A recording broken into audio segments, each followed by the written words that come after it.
আমাদের যেটা করতে হবে সরকারি বেসরকারি পর্যায়ে এটা একত্রিত হয়ে ক্যান্সার ট্রিটমেন্ট ফ্যাসিলিটিগুলো আরও বাড়াতে হবে, যেমন আরও বেশি সার্জন প্রশিক্ষণ দিতে হবে, ব্রেস্ট সার্জন, এবং আরও বেশি রেডিওথেরাপি ব্যবস্থা করতে হবে, মেশিন আরও আনতে হবে, এবং বিভিন্ন ডিস্ট্রিক্ট এবং ছোট শহরগুলোতেও এগুলা পৌঁছাতে হবে।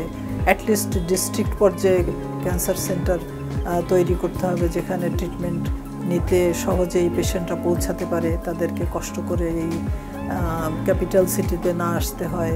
সুতরাং আমাদেরকে সচেতন হতে হবে এবং ডাক্তারের কাছে এসে স্ক্রিনিং করতে হবে, ম্যামোগ্রাম করতে হবে। Brought to you by Beacon Pharmaceuticals.